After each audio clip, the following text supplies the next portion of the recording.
Hi ಎಲ್ರಿಗೂ ನನ್ನ ಪ್ರೀತಿಯ ನಮಸ್ಕಾರಗಳು. ಚಂದನ ಸ್ಮೃತಿಯ ನನ್ನ ಮಿನಿ ಒಂದು ಬ್ಲಾಗಿಗೆ ಎಲ್ರಿಗೂ ಕೂಡ ಸ್ವಾಗತ. ನಾವು ಎಷ್ಟು ಯಾರನ್ನೇ ಪ್ರೀತಿಸಲಿ, ಕೊನೆಗೆ ನಮಗೆ ನಿಜವಾದ ಪ್ರೀತಿ ಸಿಗೋದು ನಮ್ಮ ಸಾಕು ಪ್ರಾಣಿಯಿಂದ ಅಲ್ವಾ. ಇದು ಖಂಡಿತವಾಗಿ 100ಕ್ಕೆ 99 ಜನಗಳಿಗೆ ಅನಿಸಿರ್ಬೋದು. ಇದು ಖಂಡಿತವಾಗಿ ತಪ್ಪಲ್ಲ, ಇದು ನಿಜವಾದ ವಿಷಯ. ಆದರೆ ಇಲ್ಲಿ ನೋಡಿ, ಪ್ರತಿಯೊಬ್ಬರ ಜೀವನ ಕೂಡ ವಿಭಿನ್ನ, ಬೇರೆ ಬೇರೆ ರೀತಿಯಾಗಿರುತ್ತೆ. ಅದರ ಪ್ರತಿಯೊಬ್ಬರ ಜೀವನದಲ್ಲಿ ಕಷ್ಟಗಳು, ನೋವುಗಳು, ಸಂತೋಷಗಳು ಎಲ್ಲವೂ ಇದ್ದೇ ಇರುತ್ತೆ. ಆದರೆ ಅದು ಬೇರೆ ಬೇರೆ ರೀತಿಯಲ್ಲಿ ಆಗಿರ್ತದೆ. ಹಾಗಾಗಿ ಇಲ್ಲಿ ನಾವು ಏನೇ ಬಂದರೂ ಸಹಿಸ್ಕೊಳ್ಬೇಕು, ಏನೇ ಬಂದರೆ ನಾವು ಅದನ್ನು ಅನುಸರಿಸ್ಕೊಂಡು ಹೋಗಬೇಕು. ನನ್ನ ಇವತ್ತಿನ ಬ್ಲಾಗಲ್ಲಿ ನಿಮಗೆಲ್ಲರಿಗೂ ನೋವಾಗುವಂಥ ಒಂದು ನೋವಿನ ವಿಚಾರವನ್ನು ನಾನು ಹೇಳ್ತೀನಿ. ಈಗ ಹೋದ ವಾರ ನಡೆದಿರುವಂತಹ ಒಂದು ವಿಷಯ, ಹಾಗಾಗಿ ಅದನ್ನು ನಾನಿಲ್ಲಿ ಹೇಳಲೇಬೇಕು.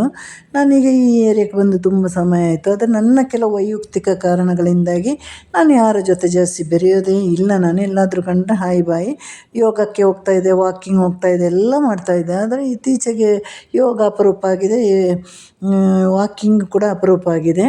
ಹಾಗೆ ನಾನು ಇಲ್ಲಿ ನಮ್ಮ ಮನೆ ಹತ್ರ ಪಾರ್ಕಿಗೆ ವಾಕಿಂಗ್ ಹೋದಾಗ ನನಗೆ ಇಲ್ಲಿ ನಮ್ಮ ಸುತ್ತಲಿರುವ ಹಳೇ ಜನರೆಲ್ಲ ಯಾರೆಲ್ಲ ಇದ್ದಾರೆ, ಮೊದಲಿಂದ ಇರುವವರು, ಸ್ವಂತ ಮನೆಯವರು, ಅವರೆಲ್ಲ ಸಿಗ್ತಾರೆ. ಹಾಗೆ ನನ್ನ ಹೆಸರು ಕರೆದು ಪಾರ್ಕಲ್ಲಿ ಕರೀತಾ ಇದ್ದರು. ನಾನೇನು ಅಂತ ಕೂಡ ನಿಮಗೆ ಗೊತ್ತಿಲ್ಲ ನಮ್ಮ ಏರಿಯಾದಲ್ಲಿ ಆಗಿರೋದು ಅಂತ. ಅವರೆಲ್ಲ ನಮ್ಮ 3 ಮನೆ ಆಚೆ ಇದ್ದಾರೆ, ಒಂದು ರೋಡ್ ಆಚೆ ಇದ್ದಾರೆ. ಅದು ನಂಗೆ ಗೊತ್ತಿಲ್ಲ ಅಂತ ನಾನೇನೋ ಗಲಾಟೆ ಅಂತ ತಿಳ್ಕೊಂಡೆ. ಡಾಕ್ಟ್ರು ತೀರಿ ಹೋದ್ರಲ್ಲ ಅಂತಂದರು. ಯಾವ ಡಾಕ್ಟ್ರು? ಡೆಂಟಿಸ್ಟ್ ಅಂತ ನಾನು ಕೇಳಿದೆ. ಇಲ್ಲ ಡಾಕ್ಟ್ರು ನಮ್ಮ ಮತ್ತೆ ನೋಡಿದರೆ ಇಂಥವ್ರ ಮಗಳು ಅಂತಂದಾಗ ನನ್ನ ಯೋಗ ಮೀಟವರು ಒಳ್ಳೆ ಹೆಂಗಸು, ಕೋಟ್ಯಾಧೀಶ್ವರಿ, ಒಳ್ಳೆ ಪರ್ಸನ್. ಅಂದರೆ ನನಗೆ ಹೇಳಲಿಕ್ಕಾಗೋದಿಲ್ಲ. ಯಾವುದೇ ಅಹಂ ಇಲ್ಲದಂತಹ ಒಂದು ನಮ್ಮಂಥ ಸಾಧಾರಣ ಮಹಿಳೆ ಥರನೇ ಇರ್ತಾಯಿದ್ರು. ನಮ್ಮ ಜೊತೆ ಯೋಗ ಬರ್ತಾಯಿದ್ರು. ಮಗಳು ರ್ಯಾಂಕ್ ಸ್ಟೂಡೆಂಟ್, ಗಂಡು ಹೆಣ್ಣಾಗಿ ಒಬ್ಬರು ಮಗಳು ಇದ್ದಿದ್ದವರಿಗೆ. ಈಗ 28-29 ವಯಸ್ಸು, ಡಾಕ್ಟ್ರಾಗಿದ್ದರು. CETಲೆಲ್ಲ 405 ರ್ಯಾಂಕ್ ಪಡೆದಂತಹ ಹುಡುಗಿ, MD ಸೀಟ್ ಫ್ರೀ ಎಲ್ಲ ಅವಳಿಗೆ, ಡೊನೇಷನ್ ಇಲ್ಲದೆ ಮಿನಿಮಮ್ ಫೀಸಲ್ಲಿ ಅವಳು ಡಾಕ್ಟ್ರಾಗಿ ಇವತ್ತು MD ಎಲ್ಲ ಮಾಡಿಕೊಂಡು ಈಗ ತಾನೇ ಕೆಲಸಕ್ಕೆ ಜಾಯಿನ್ ಕೂಡ ಆಗಿದ್ದರು. ಅವರು ಮಗಳಿಗೋಸ್ಕರ MD ಮಾಡುವಾಗ ನಮ್ಮ ಯೋಗ ಕೂಡ ಬಿಟ್ಟು ಹೋಗಿದ್ರು. ಮಗಳು ಅವರಿಗೆ ಪ್ರಪಂಚನೇ ಮಗಳು ಅಂತಹ ಒಂದು ಮನೆಯನ್ನು ಕೂಡ ಕಟ್ಟಿದ್ರು. ಹಾಗೆ ಮೊನ್ನೆ ಒಂದು 10-13 ದಿನಕ್ಕೆ ಹಿಂದೆ ಅವರಿಗೆ 4 ಗಂಟೆಗೆ ವಾಮಿಟ್ ಆಯ್ತಂತೆ. ವಾಮಿಟ್ ಆದಮೇಲೆ ಏನೋ ಒಂಥರ ಹೊಟ್ಟೆ ನೋವು ಬಂತು, ಆಮೇಲೆ ಏನೋ ಗ್ಯಾಸ್ಟ್ರಿಕ್ ಅದು ಇದು ಅಂತೆಲ್ಲ ಏನೋ ಒಂಥರ ತಲೆ ಸುತ್ತೋ ಥರ ಆಯಿತು. ಡಾಕ್ಟ್ರಲ್ಲಿ ಒಳಗೆ ಗೊತ್ತಾಗಿರುತ್ತೆ. ಅಮ್ಮನ ಕರೆದು ಒಂದು 5 ಗಂಟೆಗೆ ಅವರಿಗೆ ಕಾರಲ್ಲಿ 2-3 ಕಾರ್ ಇದೆ, ಅಪ್ಪನಿಗೆ ಗೊತ್ತಿಲ್ಲದೆ ಹೋಗು ಅಂದರೆ, ಅಪ್ಪನಿಗೆ ಗೊತ್ತಿಲ್ಲದೆ ಹೋಗೋದು ಬೇಡ ಅಂತ ಈ ಅಮ್ಮ ಅಪ್ಪ 3 ಜನ ಹಾಸ್ಪಿಟ್ಲಿಗೆ ಹೋಗಿದ್ದಾರೆ. ಆ ಹಾಸ್ಪಿಟ್ಲ್ ಹೆಸರು ಕೂಡ ನಾನು ಹೇಳೋದಿಲ್ಲ. ಹಾಗೆ ಇಲ್ಲಿಂದ ಡಾಕ್ಟ್ರ್ ಹುಡುಗಿ ಇನ್ನೂ ಮದುವೆಯೆಲ್ಲ ಆಗಲೇ ಇಲ್ಲ, ಮೆಸೇಜ್ ಮಾಡ್ತಾ ಹೋಗಿದ್ದಾರೆ. ಅವ್ರಿಗೆ ಗೊತ್ತಾಗಿದೆ, ಅರ್ಥ ಆಗಿದೆ, ಇದು ಬೇರೆ, ನನಗೆ ವಾಮಿಟ್ ಆಗಿರೋದು ಬೇರೆ, ನನಗೊಂದು ತಳಮಳ ಆಗ್ತಾಯಿದೆ ಅಂತ. ಅವರಿಗೆ ಡಾಕ್ಟ್ರ್ ಅಲ್ವಾ, ಅರ್ಥ ಆಗಿದೆ. ಮನೆಯವರಿಗೆ ಹೇಳಿಲ್ಲ. ಅಲ್ಲಿ ಹೋದ ತಕ್ಷಣ ಅವರೆಲ್ಲ ರೆಡಿ ಮಾಡಿದ್ರು. ಅವತ್ತು ಸಂಡೇ ಆಗಿತ್ತು, ಹೋದ ಸಂಡೇ ಅಲ್ಲ, ಅದಕ್ಕಿಂತ ಮೊದಲಿನ ಸಂಡೇ. ಅಲ್ಲಿ ಅವರು ಡಾಕ್ಟರ್ಸ್ ಎಲ್ಲ ಇವರ ಪರಿಚಯ ಇರೋ ಡಾಕ್ಟರ್ಸ್ ಆಗಿರೋದಕ್ಕಿಂತ ಎಲ್ಲ ರೆಡಿ ಮಾಡಿದರು. ಬೇಗನೆಲ್ಲ ಚೆಕಪ್ ಮಾಡಿ ಅವರಿಗೆ 65 ಬ್ಲಾಕ್ ಆಗಿತ್ತು. ಬೇಗ ಆಂಜಿಯೋಪ್ಲಾಸ್ಟಿ ಕೂಡ ಮಾಡಿದರು.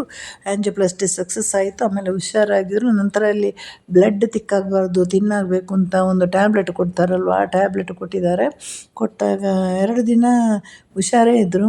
ಮಾರನೇ ದಿನ ಅವರಿಗೆ ಬ್ರೈನಲ್ಲಿ ಲೀಕ್ ಆಗಲಿಕ್ಕೆ ಶುರು ಆಯಿತು. ಬ್ಲಡ್ ಅದು ನಾನ್ ಸ್ಟಾಪ್ ಲೀಕ್ ಆಗಿತ್ತು. ಆಮೇಲೆ ICUಗೆ ಸೇರಿಸಿದರು. ಇವರು ಮಗಳನ್ನು ಬಿಟ್ಟು ಬಂದಿದ್ದರು, ಯಾಕೆಂದರೆ ನೆಕ್ಸ್ಟ್ ಡೇ ಡಿಸ್ಚಾರ್ಜ್ ಇತ್ತು. ಹಾಗಾಗಿ ಬಿಟ್ಟು ಬಂದರು. ಡಾಕ್ಟ್ರ್ ಅಲ್ವಾ, ಕಾನ್ಫಿಡೆಂಟ್ ಇದೆ ಅಂತ. ಆದರೆ ಅವರಿಗೆ ಇಲ್ಲಿ ಮನೆಗೆ ಮುಟ್ಟಿದ ತಕ್ಷಣ ಸೀರಿಯಸ್ ಅಂತ ಫೋನ್ ಬಂತು. ಹೋಗಿ ಅರ್ಧ ಗಂಟೆಯಲ್ಲಿ ಆ ಹುಡುಗಿ ತೀರಿ ಹೋದರು.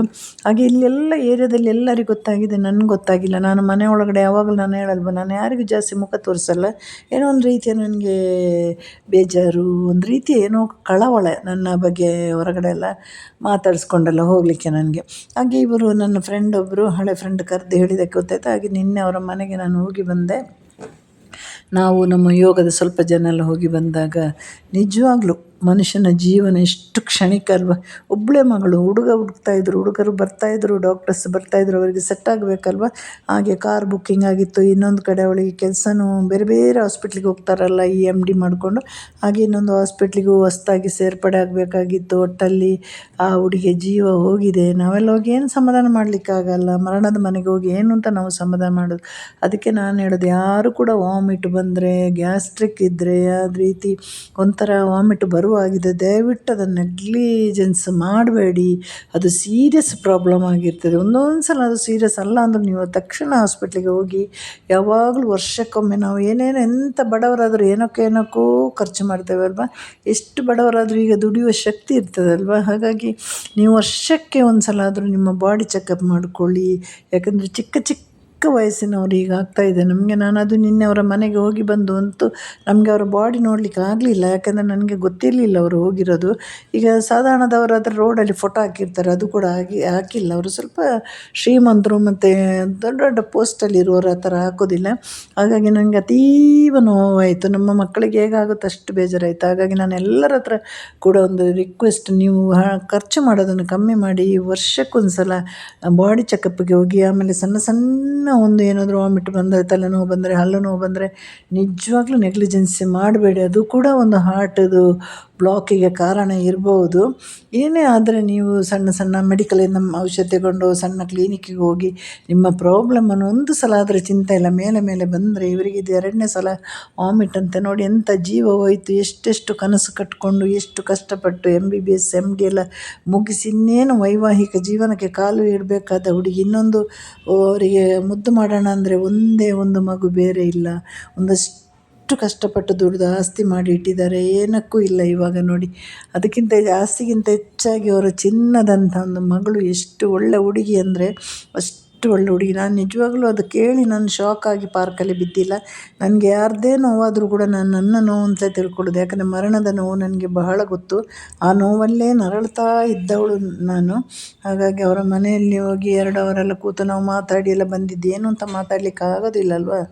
ಹಾಗಾಗಿ ದಯವಿಟ್ಟು ನಿಮ್ಮೆಲ್ಲರ ಹತ್ರ ಕೂಡ ನಾನು ರಿಕ್ವೆಸ್ಟ್ ಮಾಡ್ತಾಯಿದ್ದೀನಿ, ನಿಮಗೆಲ್ಲರೂ ಒಂದೊಂದು ಡಾಕ್ಟ್ರನ್ನ ಇಟ್ಕೊಳ್ಳಿ. ವರ್ಷಕ್ಕೆ ಹೋಗಿ ಚೆಕಪ್ ಮಾಡ್ಕೊಳ್ಳಿ. ಮಧ್ಯೆ ಏನೇ ತೊಂದರೆ ಆದ್ರೂ ಒಂದು ತೊಂದರೆಗೆ ಕ್ಲಿನಿಕ್ ಹೋಗಿ, ಅದೇ ತೊಂದರೆ ಮರುಕಳಿಸಿದರೆ ಮತ್ತೆ ನೀವು ಒಳ್ಳೆ ಡಾಕ್ಟ್ರನ್ನ ಹತ್ರ ಹೋಗಿ ಚೆಕಪ್ ಮಾಡಿಸಿ. ನೀವಿದ್ದರೆ ಎಲ್ಲ ಇರುತ್ತೆ, ನೀವಿಲ್ಲ ಅಂದರೆ ಏನೂ ಇಲ್ಲ ಅಲ್ವಾ. ಹಾಗಾಗಿ ನನ್ನ ಇವತ್ತಿನ ವಿಡಿಯೋ ಇದಾಗಿತ್ತು. ಎಲ್ಲರಿಗೂ tata bye bye, see you.